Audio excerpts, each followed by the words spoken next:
여러분 안녕하세요. 오늘은 교계사 48번째 시간입니다. 오늘은 심각하다라고 할 때 심각, 그리고 심각성을 이해하지 못한다. 이것이 지니고 있는 성질이죠. 성질. 그리고 아이디어. 다만 철학에서는 아이디어가 아니라 이데아라고 읽습니다. 그리스 철학과 관련되어 있습니다. 그 다음 애쓴다라고 할 때 이 애는 원래 뜻이 창자입니다. 창자. 여러분들 홍어애 먹어본 적 있나요? 예, 창자입니다. 그리고 양봉, 기를 양자입니다. 양봉, 양식을 하겠습니다. 심각성을 이해하지 못한다라고 할 때 심은 깊다는 뜻이죠. 그래서 깊은 바다를 심해라고 하죠. 심해, 깊은 바다. 각은 색일각자입니다. 다만 시각이란 뜻도 있습니다. 시각. 우선 시각에서 일각은 얼마죠? 15분이죠. 사람에게는 오장육부가 있고 각각의 경락이 흐르고 있는데 그 경락이 한 바퀴 도는데 걸리는 시간이 15분, 일각입니다. 여기서 시는 12주로 나누는 것이기 때문에 1시는 2시간이죠. 그 2시간과 15분을 합해서 우리가 시각이라고 하는 거죠. 너 시간 있어? 라고 할 때는 어떤 타임과 다른 타임 사이의 그 간격을 시간이라고 하지만 시각은 정확히 몇 시냐라고 할 때 그런 개념입니다.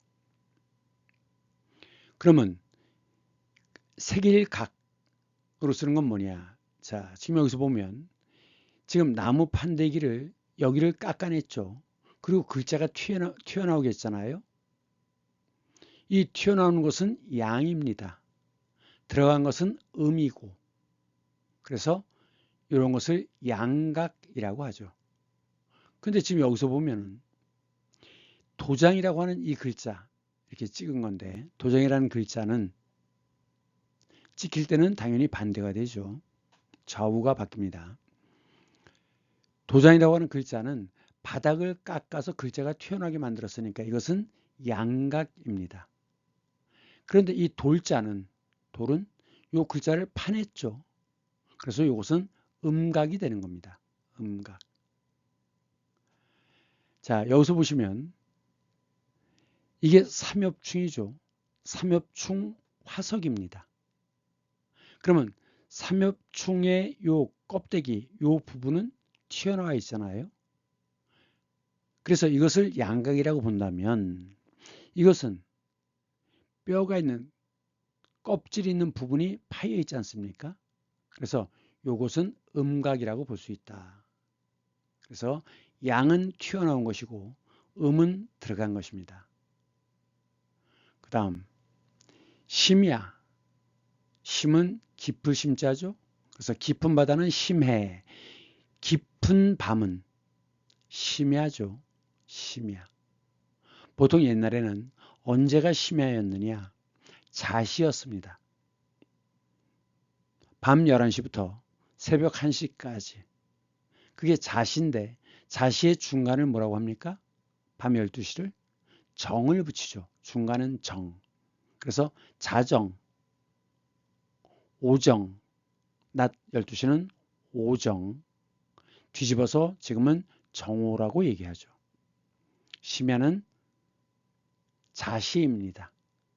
옛날에는 해가 뜨면 일어나고 해가 지면 잤기 때문에 밤 12시가 가장 깊은 밤이었어요.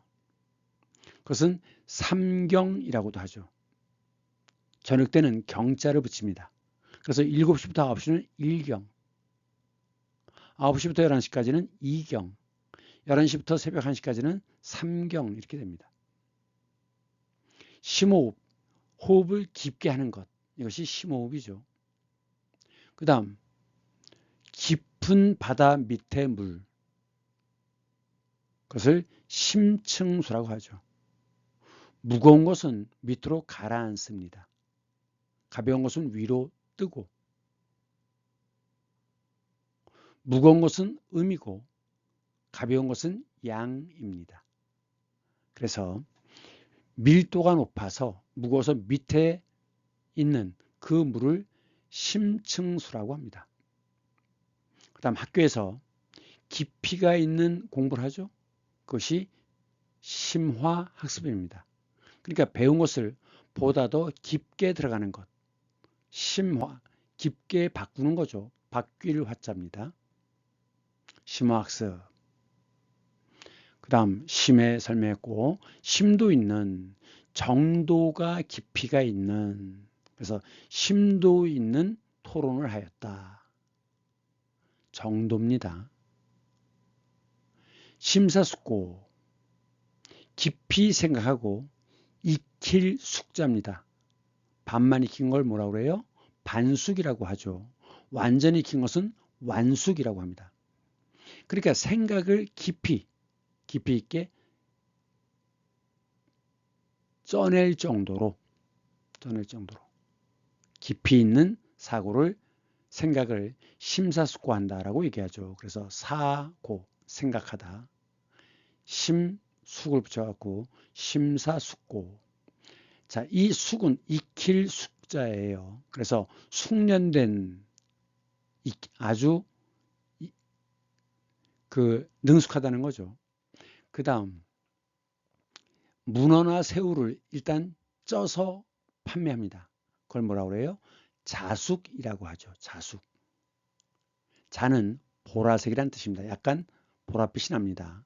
그래서 그런 것을 자숙하였다라고 얘기해요. 익힐 숙자입니다. 심산유고, 깊은 산, 유는 깊을 유자입니다. 그윽할 유자예요. 그러면 그윽한 계곡이라는 게 뭐죠?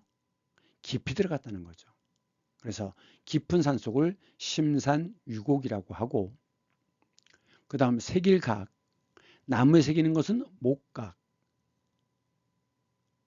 그 다음 그 동상이나 인물상 같은 걸 만들어낼 때 그것을 조각이라고 합니다. 조각칼 있죠? 조각칼, 조각하다. 그 다음 지각하다. 각은 시간이라는 뜻이에요. 그래서 시간에 늦는 것이 지각입니다.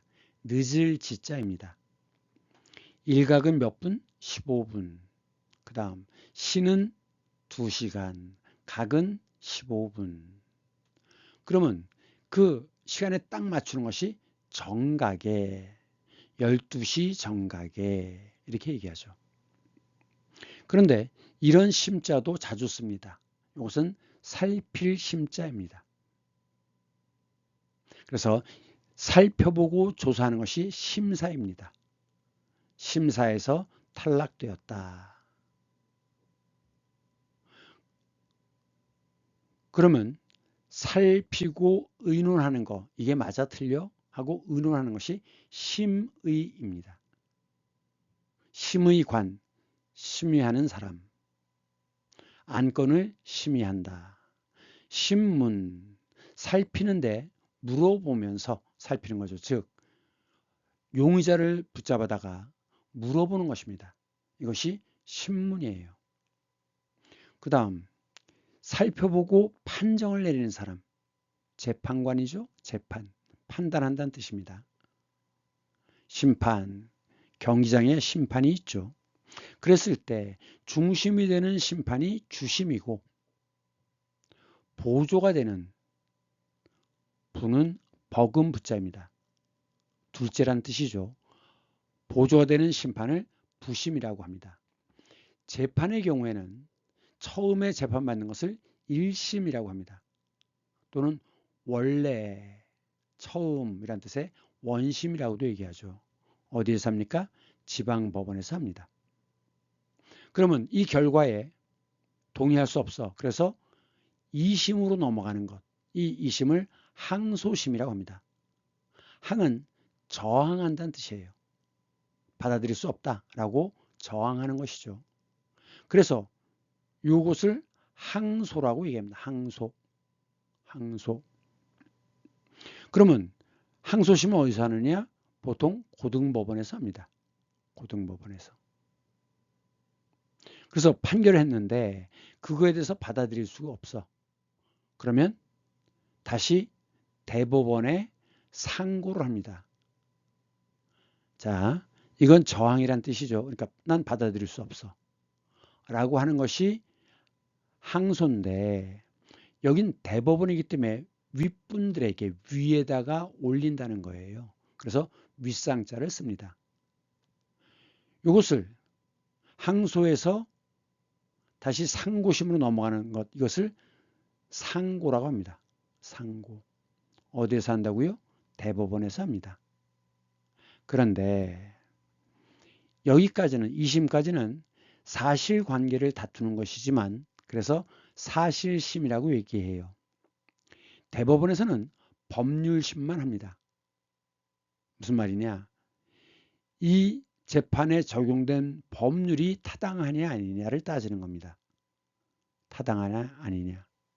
그래서 2심까지 항소심까지는 사실심이지만 대법원에서는 법률심만 한다. 사실관계를 따지지 않아요. 법률의 적용이 옳았느냐 아니냐만 따지는 겁니다. 그래서 우리나라는 3심제가 있죠. 3심제가 있습니다. 조선시대 때도 사형의 경우에는 3심을 반드시 하도록 되어 있습니다.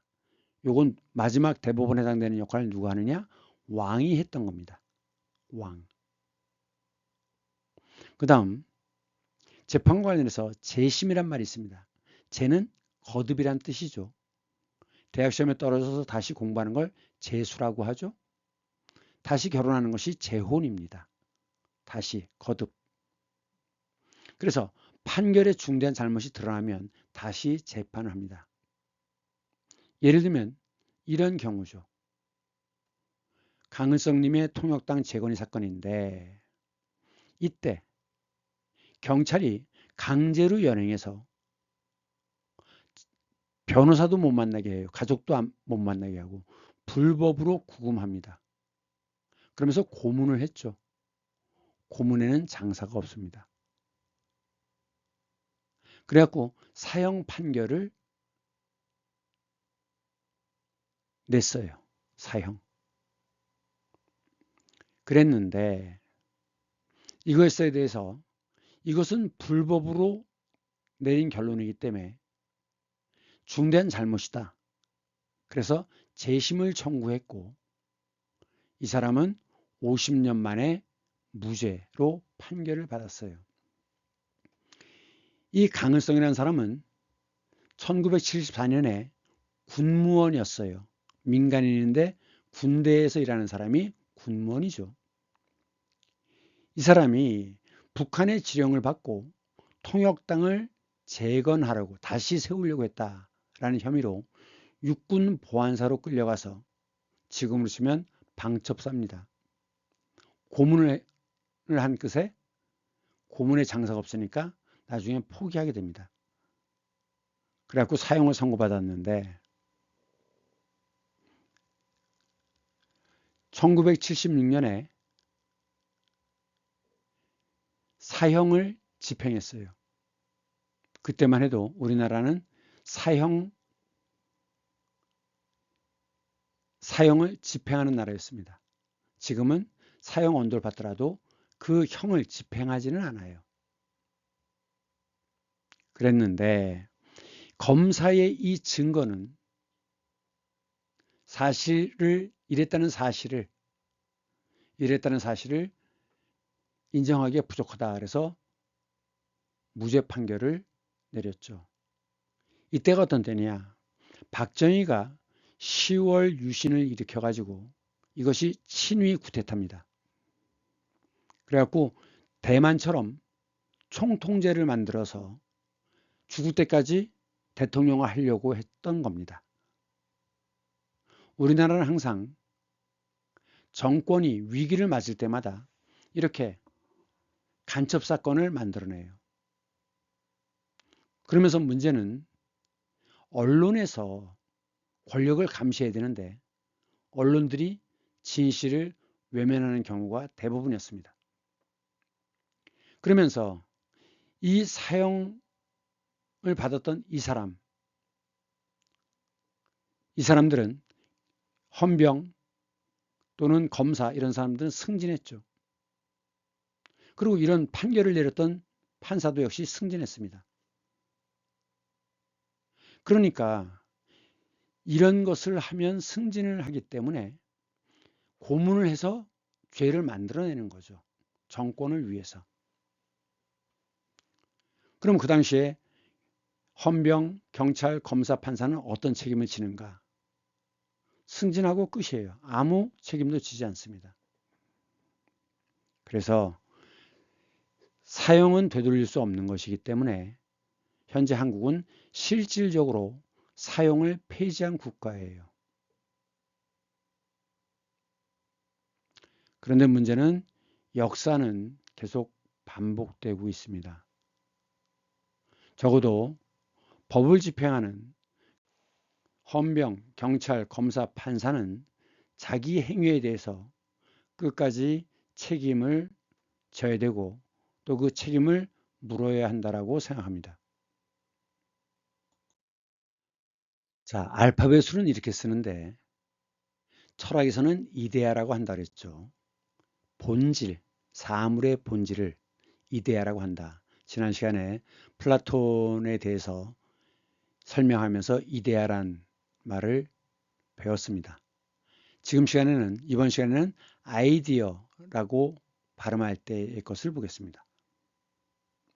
뉴턴 많이 알죠? 여러분들도 알고 있죠?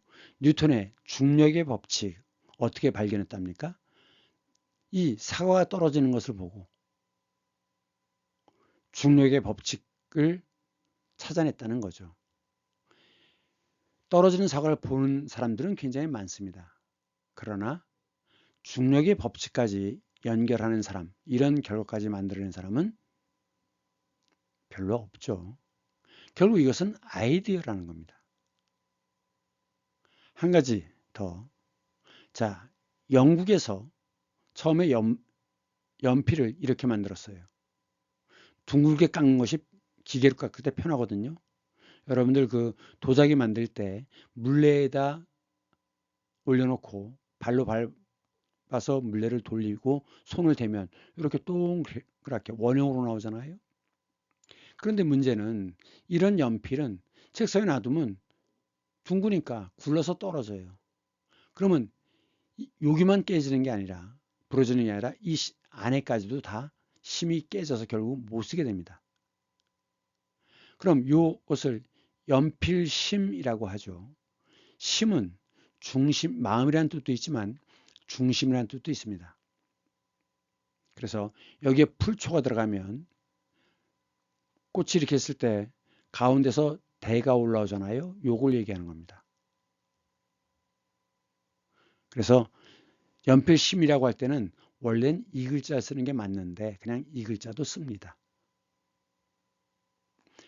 그래서 계속 굴러 떨어지는데 사람들은 둥그니까 굴러 떨어지는 거 당연하지 라고 했는데 그러면 구르지 않게 할 수 있는 방법이 없을까 해서 이렇게 연필을 육각, 팔각으로 깎았습니다. 지금 각이 있는 거 보이시죠?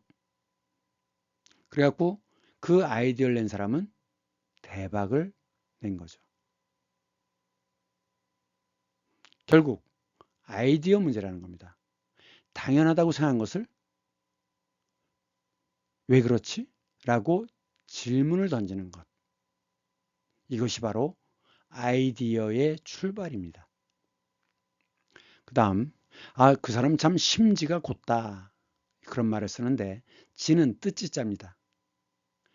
그러니까 자기가 옳다고 믿는 것을 끝까지 밀고 나가는 것. 물론 그것이 고집일 수도 있죠.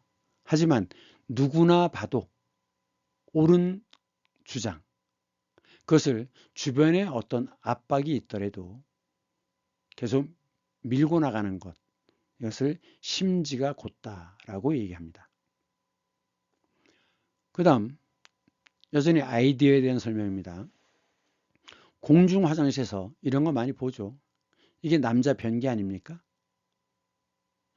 여학생들은 들어가 본 적이 없으면 모르겠지만 이렇게 생겼습니다. 그런데 옛날엔 요 위에다 뭐라고 썼느냐? 남자가 흘리지 말아야 할 것은 그랬어요. 뭡니까? 보통 남자가 흘리지 말아야 될 것은 눈물이다 이렇게 얘기하는데 요 사람들에게 통용되던 글귀를 갖고 와서 흘리지 말아야 할 것은 바로 오줌이죠. 이 오줌은 그 안에 물론 이제 각종 균이라든가 이런 것도 있겠지만 문제는 신장에서 걸러져서 나온 포도당이 굉장히 많아요. 포도당은 말하자면 설탕이 분해된 것이 포도당이죠. 설탕 녹으면 어떻습니까? 만져보면 굉장히 끈적거리잖아요. 그래가지고 사람들이 앞에 사람이 멀찍이 서서 오줌을 누면 오줌을 이 앞에 흘리잖아요. 그러니까 뒷사람도 이 오줌을 밟기 싫어서 또 멀리에서 또 오줌을 눕니다. 그래갖고 오줌이 이 변기 앞으로 막 떨어져요. 그러니까 흘리지 말아야 할 것은 오줌도 흘리지 말아야 된다. 그 얘기를 하는 거죠. 그런데 네덜란드 공항에 변기를 요걸 파리를 그려놨대요. 여기다가. 그러면 사람들은 남자들은 소변을 볼 때 무의식적으로 요 파리를 조준한답니다. 그럼 조준하려면 가까이 다가서야 되죠. 그래서 흘리는 양이 80%가 감소했다고 합니다. 여러분들 집에서 가정에서 화장실 변기 닦아봤나요? 집에서 가장 더러운 곳은 화장실 변기입니다. 근데 남자들은 그 좌변기에 서서 소변을 보죠. 그러면 이게 오줌의 사방으로 튀어요. 그 얘기는 결국 변기 안에 있던 각종 병균이 사방으로 튄다는 뜻이죠. 그래서 1990년대에는 남자도 앉아서 소변을 보자라는 캠페인이 있었습니다. 물론 가정 내에서. 그런데 지금은 잘 안 하는 것 같아요. 하여간 이것도 결국 아이디어다. 그래서 흘리는 소변의 양을 80%를 줄였다. 아이디어. 그 다음 예술의 경우를 보면 예술은 창조하는 행위라고 하는 겁니다. 왜 창조냐? 플라톤이 얘기했던 이데아를 완벽하게 재현해내는 것, 다시 나타나게 하는 것, 그대로 나타나게 하는 것.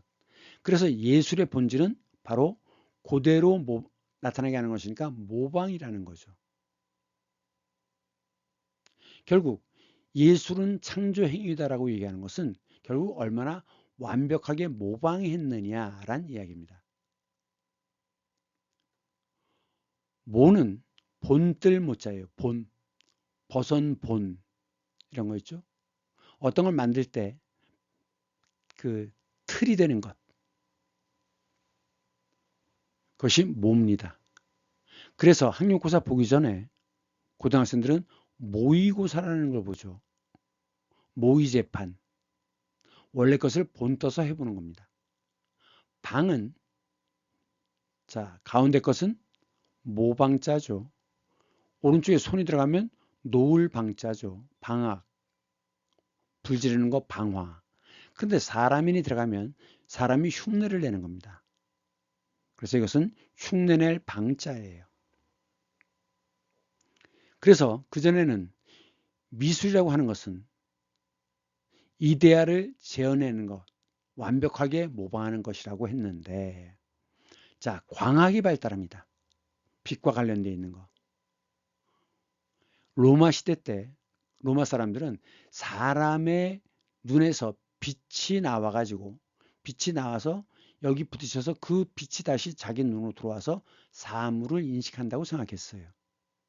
아니죠. 햇빛이 여기에 비쳐가지고 이 반사된 빛이 우리 눈으로 들어오는 겁니다. 이렇게 빛, 보는 것과 관련되어 있는 것이 바로 광학입니다. 그런데 완벽한 모방이 최고의 예술이다라고 생각을 했는데 사진기가 발명되죠. 이러면서 사진기가 발명됩니다. 그러면 사진기만큼 완벽하게 모방할 수 있는 게 뭐가 있어요? 그러니까 모방이라는 자체가 무의미해진 겁니다. 그래서 등장하는 것이 바로 인상주의입니다. 왜냐? 자, 빛은 기본적으로 녹색, 빨간색, 파란색 요 세 가지를 인간의 눈 뒤쪽에서 그 안구에 있는 세포들이 이 빛을 인식하죠. 결국 모든 우리가 판단하는 그 색깔이라고 하는 것은 이 세 가지 기본 색깔이 얼마나 합쳐진 것이냐에 따른 것이다. 그래서 이렇게 되면 핑크빛이, 이렇게 되면 노란색이 이렇다는 거죠. 그것이 바로 광학이 발달돼서 알아낸 거예요. 그렇기 때문에 완벽한 모방은 의미가 없다라고 하면서 시도한 것이 인상주의의 경우는 점묘법입니다. 점묘법이라는 건 뭐냐? 도트죠. 점. 묘는 자, 요 풀초가 들어갔어요. 그럼 이것은 밭에 있는 풀처럼 아주 작은 묘목입니다. 이제 막 싹이 트인 나무가 묘목이죠. 싹에 해당되는 나무란 뜻입니다. 묘목. 그렇기 때문에 그 나무를 키우는 것을 종묘장이라고 합니다. 종묘장. 그런데 이 묘자에 모묘자, 자, 모는 어린 싹이죠. 모내기. 이 모묘자에 손이 들어가면 손으로 그리는 겁니다. 본뜨는 겁니다. 그래서 이것은 본뜰 묘자예요. 그런데 여기에 개사슴록변이 들어가면 이것은 동물입니다. 그래서 이것은 고양이 묘자예요. 고양이 묘. 중국에 묘족이라고 있죠. 묘족. 고양이란 뜻입니다. 그래서 점을 사용해서 대상을 본떠서 그리는 것이 점묘법입니다.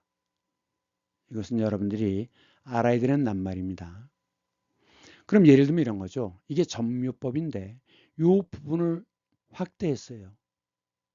확대해 봤더니 세 가지 색을 쓴 거죠. 마치 인간이 빛을 인식할 때 삼원색으로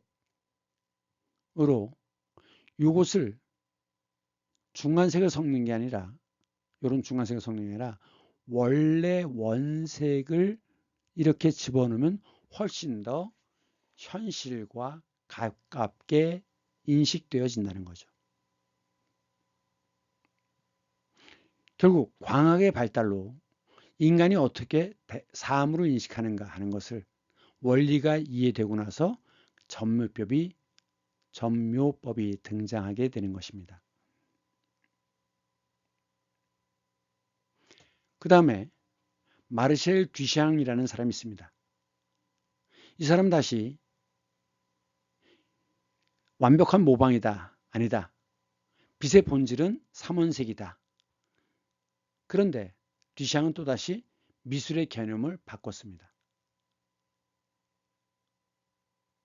그전에는 대상을 있는 그대로 재현해내는 것이라고 했는데 점묘법은 재현을 하는데 이 세 가지 색을 이용해서 배치해서 섞이도록 만드는 것이 혼합하는 게 아니에요.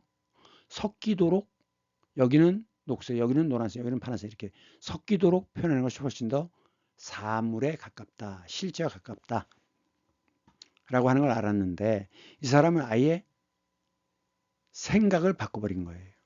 예술은 모방이 아니라 개념이다. 자, 지금 이것은 뭡니까? 변기를 세워있던 변기를 눕혀놓은 거죠. 여기가 이제 소변을 보면 여기에 이제 소변이 들어가는 구멍 아닙니까? 이것은 프랑스 파리의 퐁피두 센터에 있는 전시관에 전시되어 있는 것인데 이 뒤샹의 주장은 뭐냐? 좀 많이 어렵죠? 중학생 여러분들은 많이 어려울 겁니다. 예술에서 중요한 것은 대상을 모방해서 창조하는 것이 아니라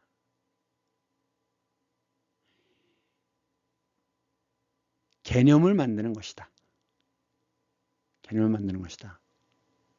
무슨 얘기냐면 뒤샹은 1912년에 항공공학 박람회에서 이런 프로펠러를 봤대요. 이걸 보면서 야, 이제 회화는 그림이죠? 망했어. 누가 이 프로펠러보다 멋진 걸 만들어낼 수 있겠느냐. 지금 여기서는 곡선이 공기의 저항을 최소화하기 위해서 아주 부드러운 곡선으로 프로펠러를 만들었잖아요. 그런데 사실은 이 회화, 미술은 진작에 망한 거죠. 왜? 사진기가 발명되었기 때문에. 아까 얘기한 것처럼 사진기보다 더 대상을 정확히 표현할 수 있는 것은 불가능하다. 그렇기 때문에 뒤샹은 작가는 직접 만들지 않고 의미만, 개념만 부여해도 예술이 될 수 있다라고 주장했어요. 그래서 이게 야, 변기를 갖다 놓고 이게 무슨 예술이야 라고 부정하는 사람도 있었지만 맞아, 결국 모든 것은 개념이지 라고 하는 호응도 있었다는 거죠. 왜? 이 변기의 곡선과 형태는 이 곡선과 형태에서 미적인 부분을 찾아서 감상하면 되는 것이지 굳이 내가 그림을 그리고 뭔가 만들 필요가, 조각을 만들 필요가 있냐? 없다는 거죠. 예술은 이 오브제를 선택해서, 자, 오브제라는 것은 영어 문법에서는 목적어라는 뜻입니다. 목적어, object. 프랑스 발음을 하니까 이 object이 오브제가 되는 거예요. 그래서 객체, 대상이란 뜻으로 씁니다. 즉 예술의 대상이 바로 오브제입니다. 예술의 대상. 이게 지금 작품의 대상이 되었죠. 그래서 굳이 만들 필요 없이 이 곡선과 형태를 보면서 아름다움을 느끼면 되는 것이지 내가 굳이 만들 필요가 없다. 그래서 이미 만들어진 걸 갖다 사용해도 된다는 거죠. 그래서 예술이란 이 오브제를 선택해서 작가의 생각이나 사상을 전달하는 것이다 라고 주장을 했어요. 결국 어떻게 생각하느냐가 매우 중요한 문제라는 겁니다. 그러면 아이디어를 생각해낼 때 그 아이디어가 나오게 되는 처음 시작을 착상이라고 합니다. 착은 붙을 착자예요. 요것은 눈목이죠. 그리고 이것은 손입니다. 우리가 멀리 볼 때 손을 이마에 갖다 대죠. 붙을 착자입니다. 서로 떨어져 있는 두 개를 붙이는 것을 접착제라고 하죠. 비행기가 땅에 내리는 것을 착륙이라고 합니다. 또는 어떤 곳에 다다르면 도착했다라고 얘기하죠. 붙을 착자입니다. 그러니까 어떤 생각에 붙어서 시작하는 것, 이것이 착상이에요. 그러면 새로운 착상이라는 건 뭐냐? 당연하다고 생각하는 것에 대해서 왜 그래야지? 이것이 가장 핵심입니다. 이것이. 그래서 왜 그래야 돼? 이것이 가장 중요한 착상이고 거기에서 새로운 아이디어가 나온다는 거죠. 문학에서는 이것을 낯설게 하기라고 합니다. 러시아 형식주의자가 예술로서의 장치란 말을 썼다는데 이 장치가 뭐냐? 낯설게 하는 것입니다. 그래서 익숙해지고 당연해진 것을 낯설게 하는 것이 모든 장치의 기본이다.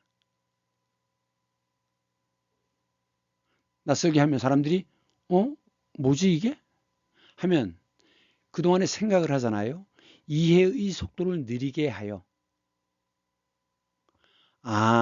이래서 이렇게 했구나라고 예술적 절차, 이것을 장치라고 한다는데 에 대해서 인식하면서 새로운 깨달음을 얻게 한다는 겁니다. 이 낯설게 하기는 소설에서 아주 자주 쓰는 방식이에요. 나중에 국어 시간에 이 부분은 다시 자세히 설명하겠습니다. 결국 착상하라든가 낯설게 하기라는 것은 기존 이미 존재하는 틀, 그걸 뭐라고 합니까? 고정관념이라고 하죠. 남자는 서서 오줌을 누어야지. 이게 고정관념입니다. 그런데 가정에서는 그 서서 소변을 보면 그게 가장 더러운 변기에 있던 병균들이 사방으로 튀잖아요.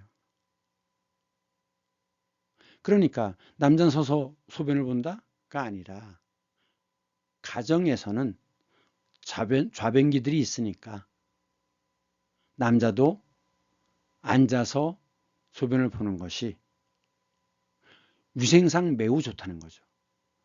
그런 남자는 서서 오줌을 싸야지 라고 하는 고정관념을 뒤집어서 문제를 해결하는 방식. 그러면 새로운 가치가 만들어진다는 거죠. 그래서 발상, 왜 꼭 서서 소변을 봐야 돼? 그런 발상을 전환하는 것, 바꾸는 것, 이것이 바로 새로운 가치 창출과 발전의 원동력이다. 원래 동력이라는 것은 기계를 움직이는 힘이죠. 근본적인 힘이라는 거죠. 원동력. 자, 이것은 프랑스 파리 뽕피두 센터입니다. 근데 좀 이상하죠. 파이프가 배관이 전부 건물 바깥으로 나와 있어요. 보통 계단은 건물 안으로 해서 올라가는데 지금 계단 자체가 바깥에 나와 있습니다. 왜 파이프는 꼭 시멘트 안에다 묻어야 돼? 파이프가 터지거나 새거나 문제가 생기면 그럼 시멘트를 다 뜯어내야 되는데 아예 파이프를 건물 바깥으로 빼는 거죠. 발상의 전환입니다.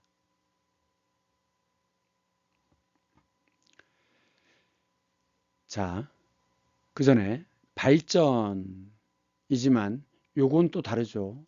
발전에서 요 전은 전기입니다. 그래서 전기를 만들어내는 기계가 발전기죠. 동음이의어 굉장히 많습니다. 하지만 구분해야 돼요.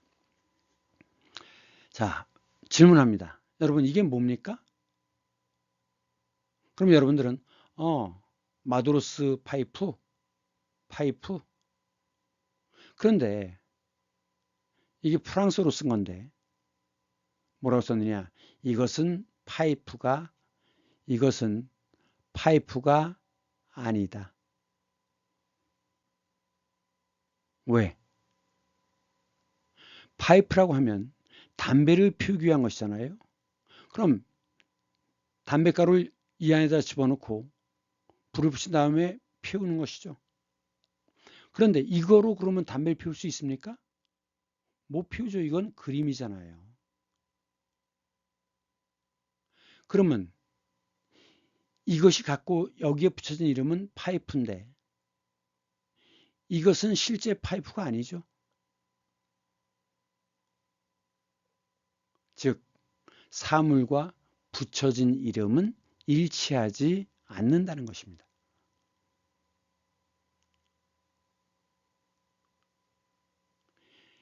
지금 이것은 파이프라고 하는 이미지예요. 이미지.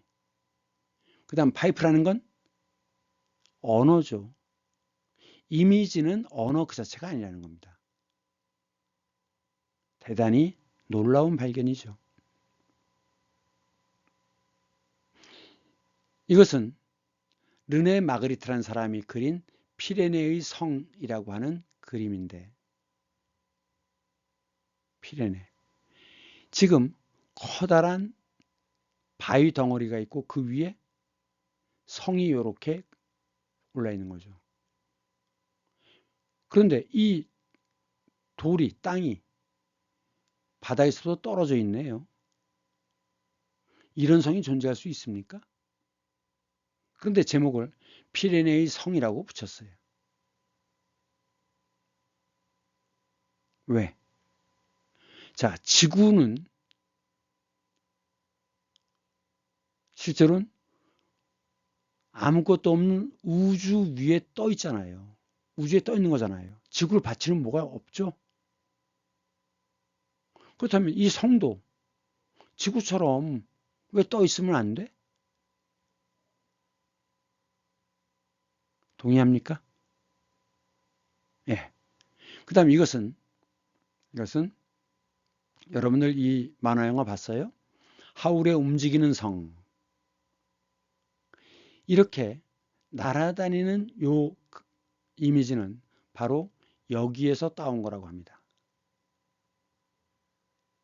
그런데 또 한편으로는 자, 이것은 중국 텐즈산 해발 1200m라는데 물론 이 텐즈산의 이 봉우리는 이 밑에 잘라서 그렇지 밑에 땅에 서 있는 거죠.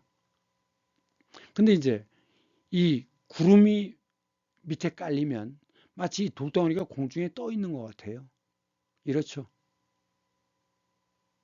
그래서 여기에서 착상이 돼서 아바타라는 영화가 만들어졌다라고 합니다. 아바타. 근데 이제 이거와 관련 있는 게 전고체라는 거죠. 그 전자에 대해서 관심 있는 학생들은 들어봤을 텐데 전고체. 이 전고체라는 건 음극과 양극 사이에 고체 덩어리가 있는데 그것이 녹으면 이온화가 된다고 합니다. 그것을 전해질이라고 해요. 전해질. 이온화가 되는데 자, 이온이 되면 플러스와 마이너스가 되죠. 그러면 전기가 흐를 수 있죠. 그런데 이 전고체는 중력의 법칙이 작용되지 않는답니다. 사람들은 이상하다고 생각하는 이유가 뭐예요? 다 중력으로 떨어져야 맞는 거잖아요. 하지만 전고체는 고체임에도 불구하고 중력이 작용하기 때문에 밑으로 떨어지지 않는다는 겁니다. 이 전고체라는 발상도 바로 이런 데서 나왔을지 몰라요. 그 다음 발은 시작하다라는 뜻입니다. 그래서 소리를 시작하는 것이 발음이죠. 발음해봐. 르네 마그리트. 음이 나오기 시작하는 거잖아요. 발음입니다.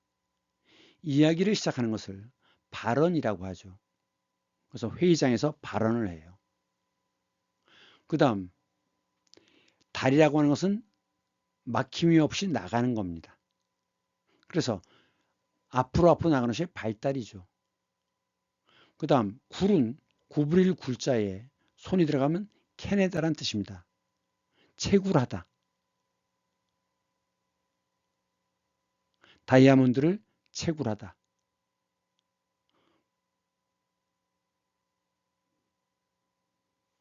캐낼 굴자예요. 그래서 캐내는 것, 캐내기 시작하는 것, 즉 캐내는 것, 발굴입니다. 보게 되는 것, 발견이죠. 생명이 시작되는 것, 발생입니다. 생물에서는 어떤 생명체가 시작되는 것을 발생이라고 해요. 발생.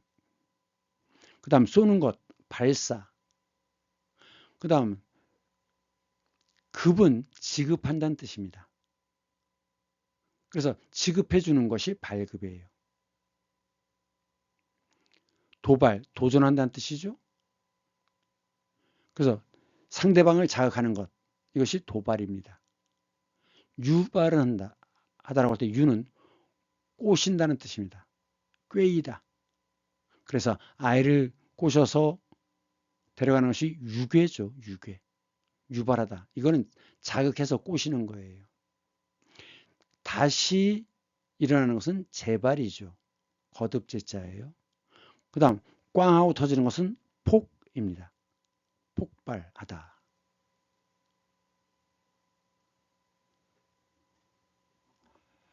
그 다음 전. 이 전은 펼칠 전자입니다. 그래서 앞으로 펼치며 나가는 것이 진전이에요. 진전. 그 다음 전망대. 망은 바라볼 망자입니다. 그러니까 사방이 쫙 보이는, 대는 높고 평평한 곳, 대입니다. 그런 곳을, 경치를 보는 곳을 전망대라고 하죠. 그 다음 공모전, 공개로 모집하는 전시, 전개, 이것이 공모전입니다. 그래서 신인 화가 공모전 이런 게 있죠. 그 다음에 이제 그것을 펼쳐서 보여주는 것, 보일 시자입니다. 그런 모임이 전시회고 그런 공간을 전시실이라고 하죠. 이 애는 순우리말인데 고유어라고 하죠. 원래는 창자란 뜻입니다. 그것이 마음이란 뜻으로 의미가 확대된 거예요. 예를 들면 애쓰다, 아이고 애쓴다 라고 하면 사람이 힘을 쓸 때는 창자에 힘이 들어갑니다. 그래서 힘들게 노력하는 것을 애쓰다라고 얘기하는 거죠. 애타다, 창자가 타는 거예요. 타들어가는 겁니다. 그냥 바짝바짝 말라가는 거죠. 애끓다, 끓다는 펄펄 끓는 거예요. 애끈타, 애끈타는 끈을 자른다는 거죠. 그래서 애끈타는 한자로는 단장이라고 얘기하는데 단은 자를 단자입니다. 판단, 이거냐 이거냐 갈라서 한쪽을 택하는 것이 판단이죠. 장은 창자입니다. 진나라 때 환웅이라는 사람이 배를 타고 총나라로 가는데 양쯔강에서 이제 배를 타고 가던 중에 너무 오래 배를 타면 힘들잖아요. 그래갖고 중간에 삼엽이라는 곳에서 잠시 배가 멈추고 휴식을 취했다는데 그 숲속에서 새끼 원숭이들을 발견했대요. 그래갖고 귀여우니까 한 마리를 배로 데려와서 다시 출발했는데 얼마 지나지 않아서 배를 계속 따라오는 어미 원숭이의 울음소리가 들렸다는 거죠. 그 원숭이가 먼 거리를 계속 울면서 따라와 배를 그러니까 그 어미 원숭이가 배 위로 폴짝 뛰어 올라와서 새끼 원숭이를 끌어안았는데 바로 그 다음에 원숭이는 죽었다고 합니다. 이상하게 생각한 환훈이라는 사람이 원숭이의 배를 갈라보니까 창자가 토막토막 끊어져 있었다고 그래요. 창자가 토막토막 나는 거죠. 자를 단. 그래서 새끼를 잃은 슬픔을 견디지 못하고 창자가 끊어진 것이라는 겁니다. 창자가 끊어지는 것이 단장. 그래서 깊은 슬픔, 그 중에서도 특히 부모가 자식을 잃은 슬픔을 빗댈 때 단장이란 말을 씁니다. 그 어미 원숭이가 단장이 된 거죠.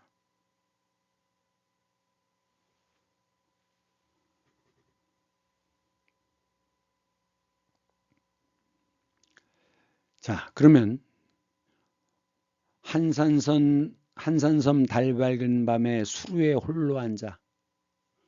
시조 들어봤어요? 충무공 이순신 장군의 시조죠. 거기에 어디선가 일성호가는 남의 애를 끊나니 애 끊다. 어디에선가 일성 하나의 소리, 어떤 소리냐? 호가 가는 필입니다. 그러니까 북쪽에서 사용하는 피리가 호가예요. 남의 애를 창자를 끊나니 이거는 임진왜란 중이었잖아요. 근데 아산에서 셋째 아들과 관련된 편지가 왔는데 그 편지를 보고 아, 내 아들이 외놈들과 싸우다가 죽었구나. 그래서 죽음을 알리는 것, 그걸 뭐라고 하죠? 부고라고 하죠. 부고. 부고구나 라는 걸 알아채고 이 시조를 읊었다고 합니다.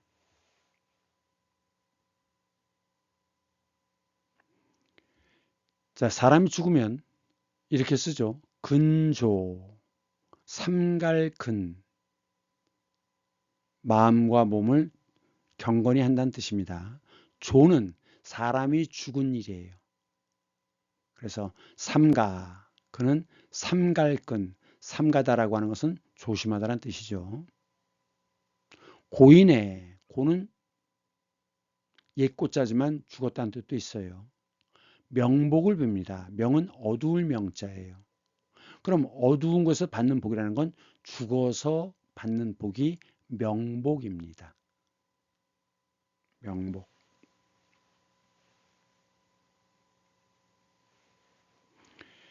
이것은 전통 혼례식을 하는 중이죠. 그래서 우리가 애경사라고 할 때 애사는 이런 게 애사예요. 사람이 죽는 일. 경사는 결혼식 같은 거 이런 것이 경사입니다. 합해서 그냥 애경사라고 해요. 그 다음 애간장이 녹는다. 이 간은 간 건강, 간이 필요해지면 이 간이 나빠지면 화가 잘 난대요. 화를 못 참는데요. 그럼 화라고 하는 건 불이잖아요. 그래서 아이고 애간장이 다 녹는다. 그러니까 창자가 녹고 간이 녹는 겁니다. 장은 오장육부 할 때 장자예요. 이게 화, 분노와 관련되어 있습니다. 그래서 몹시 초조하거나 안타까울 때 마음이 쓸쓸하고 초조하고 어쩔 바를 모르겠죠. 참기가 힘들어요. 그래서 애간장이 녹는다라는 표현을 쓰는 거고, 그 다음 요거는 하나의 낱말이죠. 그렇지만 관용구가 있어요. 구라고 하는 것은 두 단어 이상으로 의미를 갖는 것, 새로운 의미를 만들어내는 것이 관용구입니다. 애를 먹다, 힘들다는 거죠. 해결하기가. 애 태우다, 애를 태우다. 바짝바짝 마르는 거죠. 애가 마르다. 모든 건 타면 말라요. 그래서 타기 때문에 마르는 것이죠. 이렇게 두 개 이상의 단어로 이루어진 의미 덩어리를 관용구라고 합니다. 여기에서 국어에서 꼭 알아야 되는 용어들이 있죠. 단어, 순우리말은 낮말, 낮은 낱, 하나란 뜻이죠. 그래서 낱낱이 하나하나마다 한자어고 고유어입니다. 그럼 단어의 정의는 어떻게 되어 있느냐? 독립된 의미를 지닌 최소 단위입니다. 독립된 뜻이 있어요. 독립된 뜻. 그래서 독립되어 있기 때문에 낱말과 낱말 사이는 당연히 띄었어야 되는 겁니다. 단, 이, 가, 을처럼 조사는 윗말에 붙여 쓴다.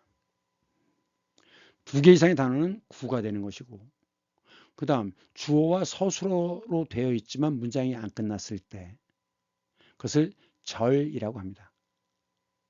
그렇기 때문에 중심이 되는 절을 주절이라고 하고 따라오는 절을 종속절이라고 하죠. 그래서 절이 모여서 문이 됩니다. 문장이 돼요. 문장. 그래서 설명문 또는 의문문, 감탄문, 문장이죠. 그래서 문장이 끝나면 반드시 마침표와 느낌표와 물음표가 들어가야 되는 겁니다.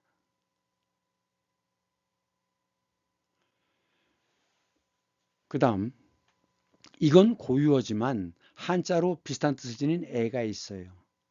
이 애자는 요 위아래는 옷 의자입니다. 옷을 입고 입구자죠. 입으로 아이고 아이고 슬퍼하는 것이 애입니다. 슬플 애자예요. 그래서 비라는 건 안일 비자에 마음심 들어가면 이것은 슬플 비자입니다. 비에. 희로애락 기쁨이고 기쁜 것. 노는 분노죠. 애는 슬픈 것이고 락은 즐거운 것입니다. 합해서 희로애락이라고 그래요. 그 다음 애환. 오랜 동안 애환을 겪었다라고 할 때 애는 슬픈 것이고 환은 환영합니다라고 할 때 기쁜 거죠. 기쁘게 맞이하는 게 환영이잖아요. 환송식, 기쁘게 보내는 것. 그래서 슬픔과 기쁨입니다. 그래서 애환을 겪었다. 때로는 슬픔을, 때로는 기쁨을 겪었다는 겁니다. 애수, 수는 가을 추에 마음심이 들어가면 가을이 되면 찬바람이 불고 쓸쓸해져요. 그래서 슬프고 쓸쓸한 것이 애수입니다. 애련, 련은 불쌍히 여기는 겁니다. 그래서 애처롭고 가여워서 불쌍히 여기는 것이 애련이에요. 애련. 노래 가사에는 나오는데 애상, 슬픔이 상처로 돼요. 상처가 될 정도로 슬프다는 거죠. 애상. 그래서 슬픈 노래를 애상곡 이렇게 얘기합니다. 애조는 조가 곡조예요. 슬픈 곡조, 가락이 애조입니다. 노래가 애조를 띠고 있어요. 슬픈 노래는 애가죠. 노래가. 애절하다. 슬퍼서 사람의 기가 끊어져요. 기절합니다. 이것이 애절한 거예요. 기절하기 직전. 왜? 슬퍼서. 애원, 슬프게 원하는 겁니다. 제발 좀 들어주세요. 애원. 애걸, 걸은 빌걸자입니다. 그래서 빌어먹으러 다니는 사람을 거린이라고 하죠. 그 다음 구하면서 비는 것이 구걸입니다. 슬프게 비는 것은 애걸이에요. 애걸복걸. 애통하다. 슬퍼서 아플 통자입니다. 통증을 느끼는 겁니다. 그 다음 애도하다. 삼가 고인의 죽음을 애도합니다. 도는 서러워할 도자입니다. 정조의 아버지가 뒤주에 갇혀서 죽었죠. 그래서 나중에 자기 아버지에게 붙여진 명칭이 사도세자입니다. 서러워한다는 거. 생활 기분이 서럽다는 거죠. 그래서 자기 아버지를 나중에 사도세자라고 붙였어요. 요즘 바닷가에 가면 양식장이 많죠.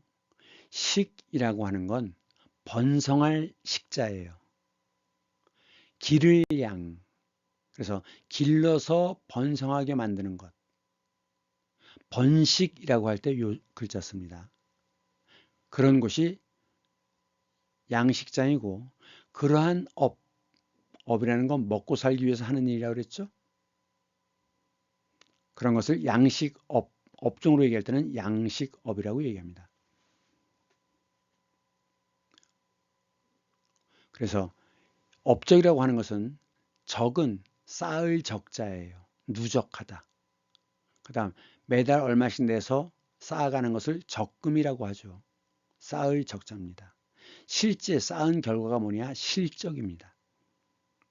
그러니까 자기가 한 일을 쌓아놓은 것이 바로 업적이에요. 세종대왕의 업적은. 그런데 또 동음의어가 있죠. 양식도 있지만 이 양식도 있습니다. 이건 서양이란 뜻이죠. 그래서 햄버거, 스파게티 이런 것들이 서양 음식이죠. 그래서 양식. 그런데 이 양식이라고 쓰면 이것은 식량이란 뜻이에요. 자, 군대에서 먹는 쌀을 군량이라고 하죠. 이런 곡식을 먹는 곡식을 양곡이라고 합니다. 그럼 이 업은 먹고 사는 일이라고 그랬죠. 그래서 임업, 그러니까 산과 나무와 관련 있는 종류가 임업이죠. 농사 짓는 것은 농업이고, 보통 이 임업은 보통 이렇게 집들이 띄엄띄엄 있어요. 자, 그러면 띄엄띄엄 있을 때 뭐라고 하느냐? 흩을 산자를 써야 됩니다. 산촌. 이거 아니에요. 이것은 산 속에 있는 마을이 산촌입니다. 이렇게 드문드문 떨어져 있는 것은 이 산자를 써야 돼요. 산촌. 그럼 이렇게 모여 있는 건 뭐라고 합니까? 모일 집자를 써서 이것은 집촌이라고 하죠. 보통 동아시아 지역은 벼농사 지역인데, 벼농사 지역은 일시적으로 많은 노동력이 필요하기 때문에 사람들이 모여 살아요. 집촌의 형태입니다. 그거에 비해서 서양의 경우에는 유목을 하고 이런 사람들은 산촌이 많죠. 농업하는 곳은 이제 그 마을은 농촌이라고 얘기하고, 상업은 보통 도회지에서 일어납니다. 도시를 옛날엔 도회지라고 그랬어요. 회는 모인다는 뜻인데, 모이는 곳인데, 도는 우두머리 도자죠. 그러니까 사람들이 아주 많이 모여 사는 곳이 도회지입니다. 지금은 도시라고 하지만. 그 다음 광석을 캐내는 곳, 광산촌이죠. 광석. 수산업 이런 쪽은 이제 어촌이 되는데, 자, 어촌이라고 할 때 이걸 쓰겠습니까? 이걸 쓰겠습니까? 이걸 써야 합니다. 왜? 보통 기본 글자는 명사예요. 동사가 되려면 뭐가 붙어야 됩니다. 삼수변이 들어갔죠? 그래서 이건 물고기 어자예요. 물고기 마을, 물고기들이 모여 사는 마을이에요. 그런데 이 어는 고기 잡을 어자입니다. 그래서 물고기를 잡는 작업을 어로라고 하죠. 사냥을 하는 것을 수렵이라고 하고, 물고기 잡는 것을 어로라고 합니다. 어로. 그때 어는 이걸 써야 됩니다.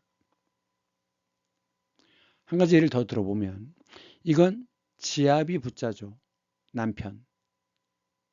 그런데 왼쪽에 손이 들어가면, 뭐가 더 들어가면 동사가 됩니다. 그래서 이거는 도울 부자가 돼요. 서로 돕는 것이 상부상조죠. 상부. 그래서 그 가장이 자라도록 성장하도록 도와주는 가족들, 즉 먹여 살려야 될 가족을 부양가족이라고 합니다.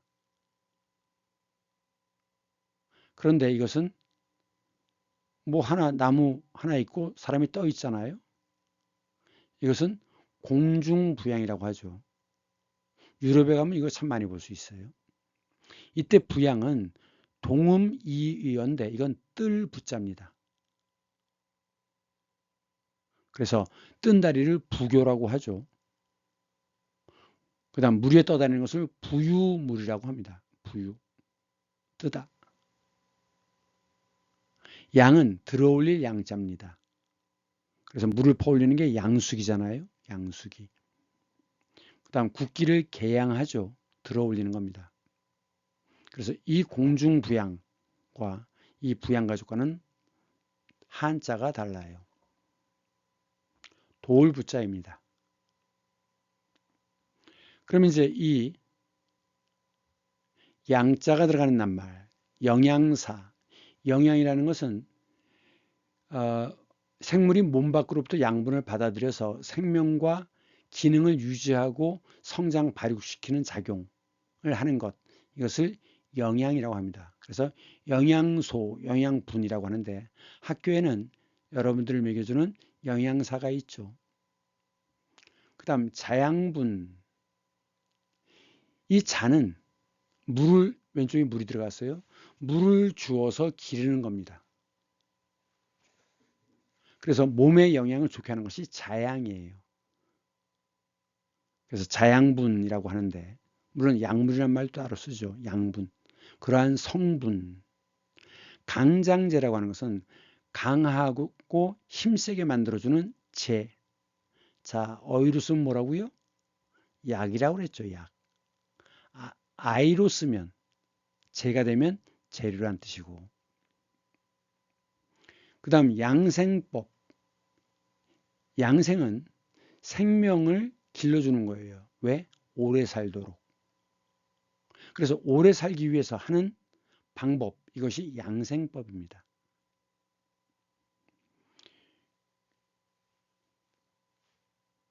교양은 가르칠 교자죠. 그래서 지식, 정서, 도덕 등을 바탕으로 길러진 고상하고 원만한 품성을 교양이라고 합니다.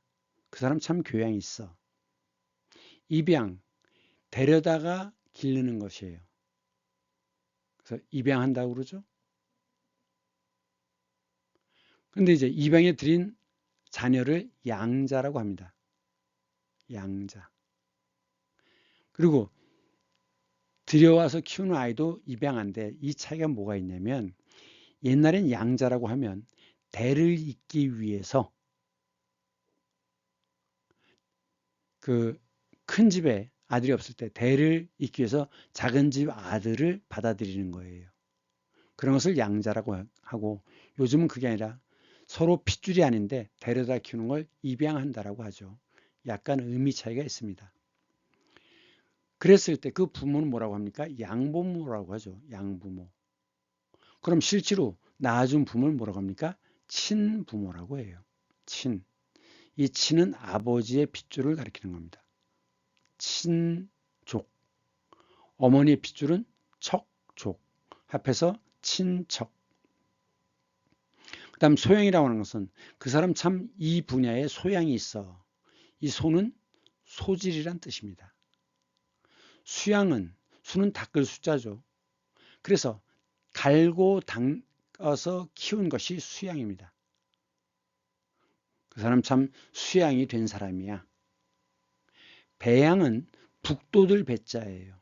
그러니까 잘 자라도록. 그래서 미생물을 배양하죠. 함양이라고 하는 것은 우선 자, 이게 뭡니까? 투표함이죠. 함이라는 건 상자란 뜻이에요. 상자인데 자, 옆에 삼수면이 들어갔죠? 그럼 동사가 됩니다. 물을 주어서 키우는 거예요. 그렇기 때문에 이 함자는 젖을 함자인데 즉 물을 주어서 뭔가 양분을 주어서 키우는 것을 함양이라고 합니다. 그래서 정서를 함양하고 함양시키고 이런 표현을 써요. 그 다음 휴식하면서 몸과 정신을 기르는 것이 휴양이죠. 그런 것이 휴양지, 그런 숲을 휴양림이라고 하죠. 그 다음 부처님에게 바치는 것은 공양이라고 합니다. 공양미 300석. 그 다음 길러서 어떤 수준이 되도록 만들어주는 것, 만들 성자예요. 그래서 10만 대군을 양성한다 라고 할 때 쓰는 거죠. 그런데 또 이 양성은 동음이어가 있죠. 양성, 남성과 여성 합해서 양성이라고 합니다. 그런데 어떤 병에 대해서 반응이 나타나면, 즉 그런 균을 갖고 있다는 뜻이죠. 그것을 양성 반응이라고 해요. 반응이 없으면 그것을 음성 반응이라고 얘기하죠. 그 다음 양로원, 노인들을 돌보는 곳, 사실 기르는 건 아니죠. 돌보는 곳이 양로원이죠. 이 원자라고 하는 것은 잠자고 먹는 것이 동시에 해결되는 것이 원입니다. 그거에 비해서 요양원 할 때 요는 치료하다라는 뜻입니다. 그러니까 병든 사람을 치료하고 돌보는 것이 요양원이에요. 원자는 숙, 식이 되는 것이라 그랬죠. 자는 것과 먹는 것이 해결되는 것입니다. 오늘 다룬 핵심어는 심각, 깊을심, 색일각, 시각이라고 할 때 15분을 의미하기도 한다. 그래서 일각이 여삼추다. 15분이라는 짧은 시간이 3추, 가을 석 달 또는 3번의 가을, 즉 3년이죠. 처럼 길게 느껴진다.